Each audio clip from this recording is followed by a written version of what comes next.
Kyiv Zelensky का किला है और अगर कीव हिल गया तो समझ लीजिए यूक्रेन पर पूरी तरह रूस का कब्जा हो जाएगा। लेकिन कीव से पहले पुतिन का पूरा फोकस डॉनबास पर है और वहां के शहरों से जो खबर आ रही है वो बहुत डराने वाली है।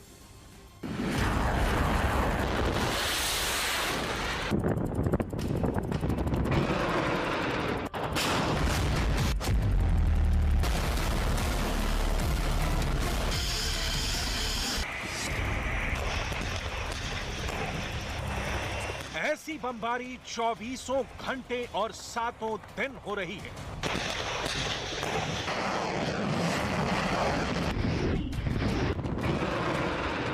ऐसी कयामत डॉनबास के हर मोर्चे पर टूट रही है।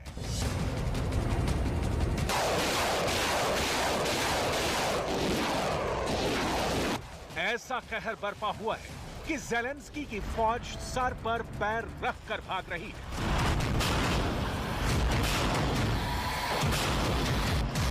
मरने वालों के आंकड़े मिलने मुश्किल हो गए हैं और कहा जा रहा है कि अब तो डॉनबास में एक खुला कब्रिस्तान बन चुका है जो ज़ेलेंस्की को बहुत डराने जा रहा है। जून के आखिरी 10 दिनों में ऐसा क्या हुआ कि डॉनबास की लड़ाई अचानक पलटी और पुतिन का बवंडर ऐसा चला कि ज़ेलेंस्की चारों खाने चित नजर आ रहे हैं। क्या ज़ेलेंस्की को इस बात का होश है कि उनके देश का एक बहुत बड़ा हिस्सा अब पूरी तरह रूस के कब्जे में आ चुका है? क्या ज़ेलेंस्की ने अखबार पढ़ने भी बंद कर दिए हैं या वो इंटरनेट पर भी खबरें अब नहीं देख रहे या देखना नहीं चाहते? अमेरिका के वॉल स्ट्रीट जर्नल ने लिखा है कि डॉनबास में अब यूक्रेन की फौज बचने का रास्ता तलाश रही है। ब्रिटेन का द गार्डियन छाप रहा है कि डॉनबास को बचाना अब ज़ेलेंस्की के बस की बात नहीं रही। जर्मनी का डॉशे वेले बता रहा है कि डॉनबास के बड़े शहर सेवेरोडोनेत्स्क को पूरी तरह घेर लिया गया है और अगर ये बातें ज़ेलेंस्की की समझ में नहीं आ रही तो वो अल जजीरा पढ़ें जिसमें सेवेरोडोनेत्स्क को हारने का मतलब बताया गया है। Міста Сєвєродонецьк, Донецьк, Луганськ. Ми все повернемо. Щотижня ми йдемо до Херсону. Жодного дня не забували про Мелітополь, про Бердянськ, про Енергодар і Маріуполь. Всі інші міста України, які тимчасово окуповані, будуть тільки українські. ज़ेलेंस्की 24 फरवरी के बाद से सेल्फी वाले कई वीडियो बना चुके हैं। कीव से लेकर मारियुपोल और खार्किव से लेकर सेवेरोडोनेत्स्क में भारी बमबारी के बीच उनकी स्टेटमेंट दुनिया लगातार देखती रही, चाहे रात हो या दिन। ज़ेलेंस्की के बयान शुरू में बड़ी खबर बनते रहे, लेकिन फिर अचानक उनकी अहमियत खत्म होती चली गई, क्योंकि ना तो मारियुपोल बचा, जहां ज़ेलेंस्की की फौज उनके आखिरी आश्वासन और हौसला बुलंद करने वाले भाषणों को देखकर लड़ती रही। खेरसोन पर भी कब्जा हुआ। लुहांस्क और डोनेत्स्क पर भी पहले ही कंट्रोल खोने के साथ अब वो डॉनबास का एक बहुत बड़ा इलाका हारने की कगार पर है। अब रूस की फौज डॉनबास पर पूरी तरह हावी है। अब पुतिन ने हर मोर्चे को अपने कब्जे में लेने की पूरी तैयारी की हुई है।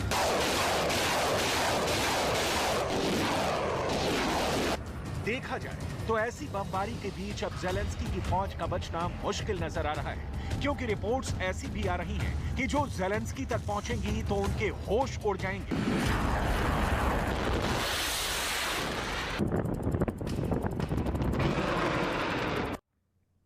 डॉनबास में यूक्रेन की फौज को इतना ज्यादा नुकसान हुआ है कि ज़ेलेंस्की के कमांडर्स के पास अब अपने फौजियों की लाश गिनने की हिम्मत नहीं बची है। आप ये रिपोर्ट देखेंगे तो समझ जाएंगे कि क्यों डॉनबास अब एक खुला हुआ कब्रिस्तान बनता जा रहा है।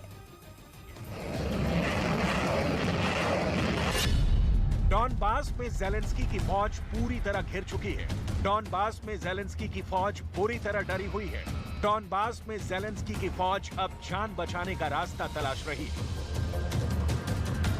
हमारे पास यूक्रेन की फौज के ऐसे वीडियो हैं जिसमें वो बहुत थके हुए, हारे हुए और हताश नजर आ रहे हैं, क्योंकि उन्होंने अपने सामने ऐसे हमले देखे हैं। उन्होंने पुतिन के उड़ते हुए रॉकेट को गिरते हुए देखा है। इसलिए इस रिपोर्ट में उनकी बातों को बहुत गौर से देखिएगा, क्योंकि उसमें यूक्रेन की उभरती हुई तस्वीर साफ झलक रही है। यूक्रेन की एक स्पेशल फोर्स के कमांडर ने माना है कि कि उनके तहत आने वाली फोर्स के 80% कमांडो अब लड़ने लायक नहीं बचे हैं। या तो वो मर चुके हैं या वो घायल हैं।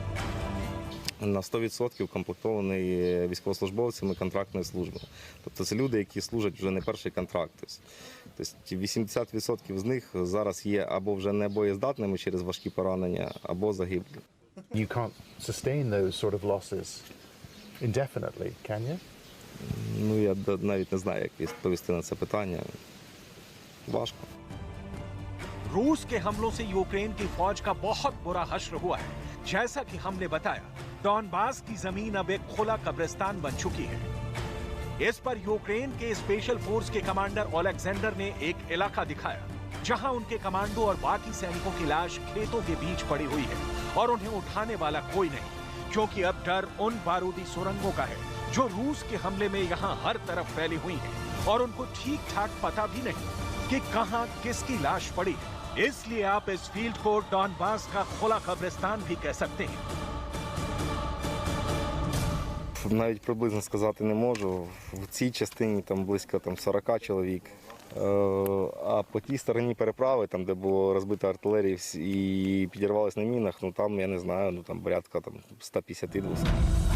यूक्रेन की आर्टिलरी फोर्स कैसे रूस का निशाना बनी, अब वो तस्वीरें देखिए जब उसने अमेरिका की सप्लाई की गई M777 तोप को निशाना बनाया। और ये सब कुछ ड्रोन के हमलों के जरिए किया गया।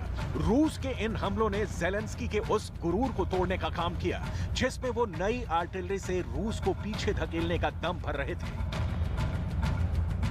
Ну, ми рідко просто так сидимо. Як правило, ми стараємося займатися, тому що багато під час ведення активних бойових дій з'являється багато поранених, є загиблі. Їх міняють на нових людей. Нові люди менш підготовлені, ніж люди, які були з нами ізначально. Тому приходиться постійно проводити заняття.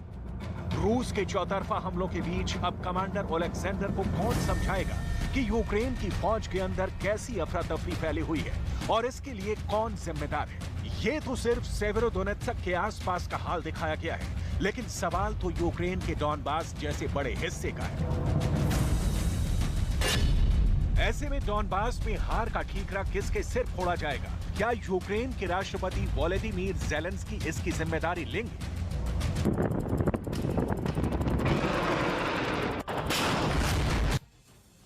रूस और यूक्रेन के बीच युद्ध मुश्किल स्टेज पर है। ज़ेलेंस्की हालांकि अब भी झुकने को तैयार नहीं है, लेकिन जैसे जैसे तारीख का पन्ना आगे जा रहा है, यूक्रेन हताश दिख रहा है।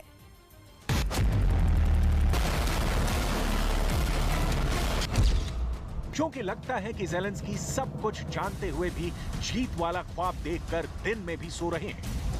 Складний морально, складний емоційно, коли знаємо, що у ворога все одно нічого не вийде, коли розуміємо, що все одно зможемо захистити нашу державу, але не відчуваємо часових рамок цього, не відчуваємо, скільки ще ударів, втрат, зусиль буде, перш ніж ми побачимо, що перемога вже на горизонті.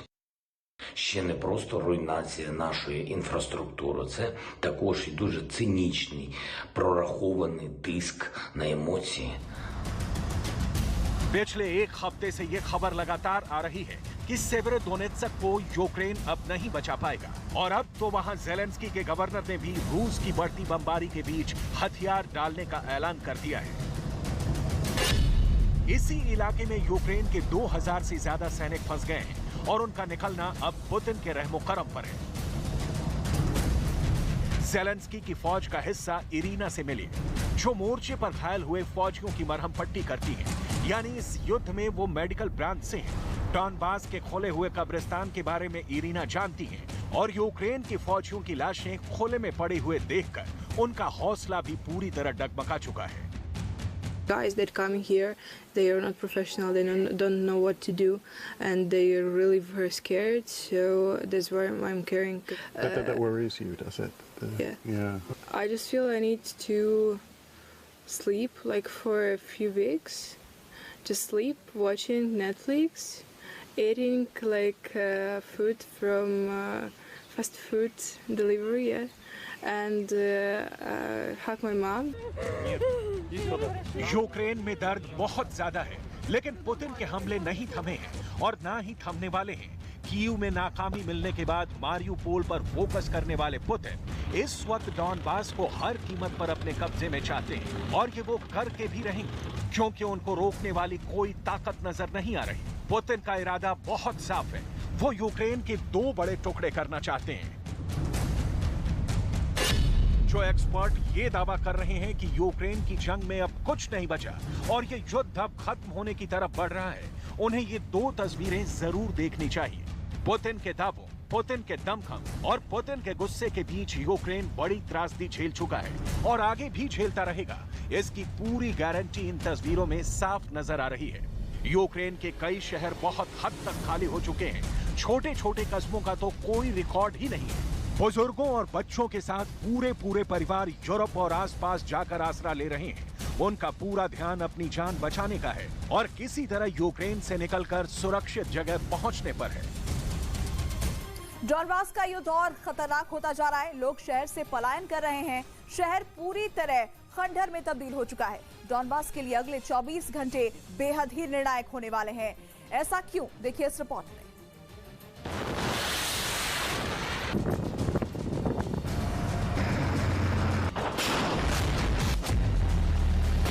संयुक्त राष्ट्र की रिपोर्ट है कि अब तक करीब 53 लाख लोग यूक्रेन छोड़ चुके हैं।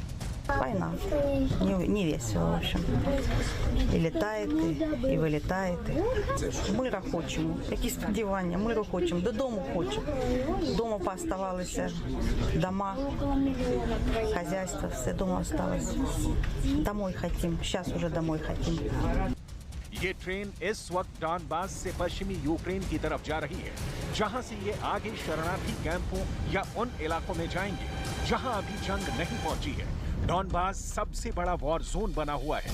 हर घंटे कहीं ना कहीं एक बड़ी मिसाइल गिर रही है और तोपखाने तो 24 घंटे खुले हुए हैं, चाहे वो यूक्रेन हो या फिर रूस की फौज। यूक्रेन में डॉनबास का बहुत कुछ गुजर चुका है और बहुत कुछ तबाह होना बाकी है, क्योंकि इसके पीछे लड़ते रहने की जिद है। चाहे ज़ेलेंस्की हो या फिर पुतिन, कोई भी थमने को तैयार नहीं है। Что рассказывать, если стены дребезжат и окна дребезжат и не знаешь, куда прятаться? Ракети летять. Не поймеш, де, відки лишов. Побомбили дуже багато. Дуже багато. Що там? Отакі хату розбомбили, бля.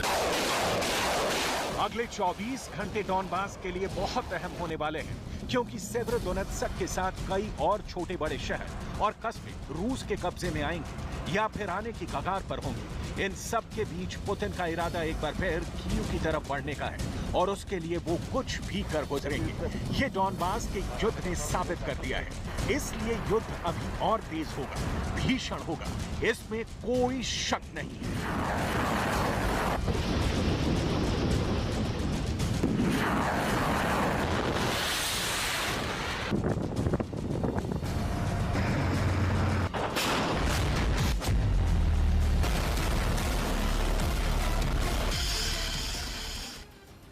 इधर असम के कई जिलों में बाढ़ की वजह से भीषण तबाही मची हुई है। बाढ़ से सबसे ज्यादा प्रभावित कामरूप के हाजों में कई गांव पानी में डूब गए हैं। कई फीट तक जलभराव की वजह से आपको बता दें कि जनजीवन वहां पूरी तरह से अस्त व्यस्त हो चुका है। लोग घर छोड़कर राहत कैंप में शरण लेने को मजबूर हैं। इसी बीच राज्य के मुख्यमंत्री हेमंत बिस्वा शर्मा ने बाढ़ से सबसे ज्यादा प्रभावित कामरूप के हाजों का दौरा किया। उन्होंने राहत और बचाव अभियानों में लगी एजेंसियों को जल्द से जल्द मदद पहुंचाने के निर्देश दिए। असम के हाजों में कई गांव डूब चुके हैं और इस बीच सीएम ने बाढ़ पीड़ितों से मुलाकात की है।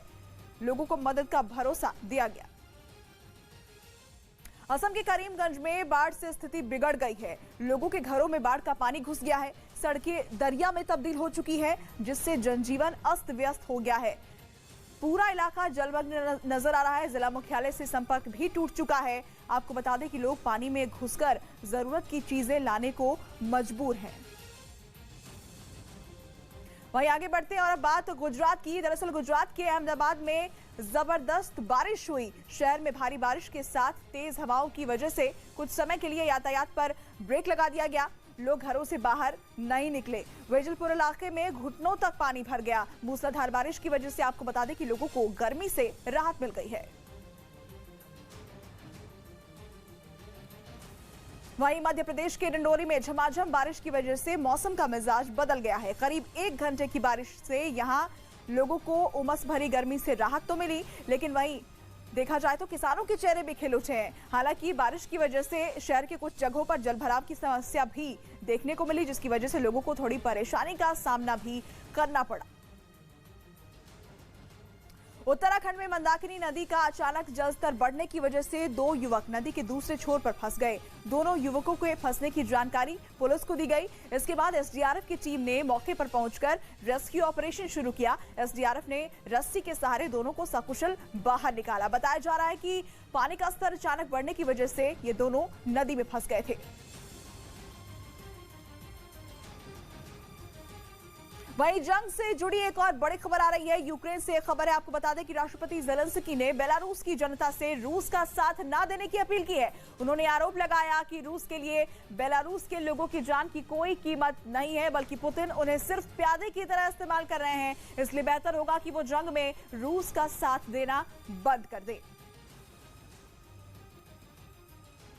Они поддерживают нас, точно нас, а не войну.